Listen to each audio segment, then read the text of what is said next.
পশ্চিম মেদিনীপুর জেলার চন্দ্রকোনা 2 নম্বর ব্লকের বিস্তীর্ণ অঞ্চল জুড়েই নাবি ধসটার ব্যাপক প্রকোপ বেড়েছে। স্বাভাবিকভাবেই দিশেহারা আলু চাষিরা। কৃষকদের দাবি, চাষের শুরুতে দুর্যোগের জেরে বৃষ্টি আর তার কারণে আলু দুবার লাগাতে হয়েছে। ফলে আলু চাষের সময়ের চোখে অনেকটাই পিছিয়ে গিয়েছে। আলু চাষ মাঝপথে আবার আবহাওয়ার খামখেয়ালিপনায় বিপাকে পড়তে শুরু করেছে। নাবি ধসার ফলে অনেক গাছ নষ্ট হয়ে গিয়েছে। তার ফলে ফলন স্বাভাবিকভাবেই কম হয়েছে এবং যার ফলে খরচও উঠবে না বলে তারা মনে করছে। এবছর কৃষকদের লোকসান হওয়ারই আশঙ্কা রয়েছে। সারা বছর তারা কিভাবে চালাবে, মহাজনের কাছ থেকে যে ঋণ নিয়েছে তাই বা কিভাবে মেটাবে, এইসব সমস্যাতেই চিন্তায় রয়েছে তারা।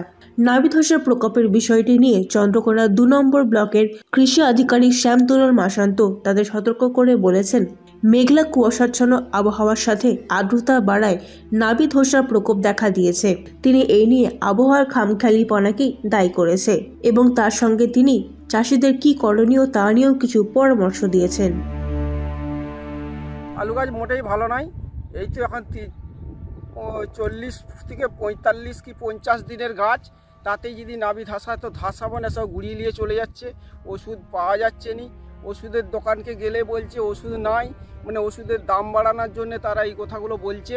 তো যাই হোক নাই হোক, আমাদের এই যদি 50 দিনের মাথায় আলুটা যদি চলে যায়, আমরা কি কোনো ফল পাবো?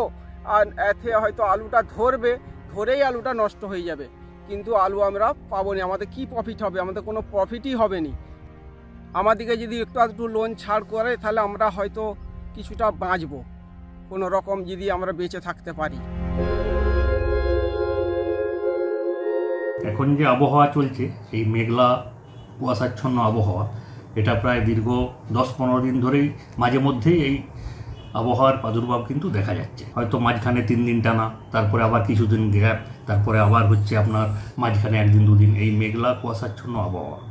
তাছাড়া হচ্ছে আমাদের এখন আর্দ্রতা, বাতাসের আপেক্ষিক আর্দ্রতাও কিন্তু অনেক বেশি, হিউমিডিটি আছে যেটা আর্দ্রতা আমরা বললাম, প্লাস হচ্ছে এই যে হঠাৎ করে গরম, এর প্রভাবে কিন্তু আলু নাবি ধসার প্রকোপ অনেক বেশি দেখা দিচ্ছে। এটা আমরা যেটা রিকমেন্ড করি, ডাইমিথোর ম্যানকোজেব, তারপরে হচ্ছে আপনার সাইমক্সান ম্যানকোজেব, তারপরে হচ্ছে মেটালাক্সিল ম্যানকোজেব, সেগুলো আমরা কিন্তু রিকমেন্ড করি। এগুলো কিন্তু মোটামুটি আমাদের ইয়াতে অ্যাভেলেবেল। কিন্তু চাষিরা এতেও সন্তুষ্ট না, তারা কিন্তু আবার অন্যান্য হেক্সাকোনাজল এই ধরনের ওষুধও ব্যবহার করছে, যেটা কিন্তু আমাদের কৃষি দপ্তরের কোনো রিকমেন্ডেশন নাই।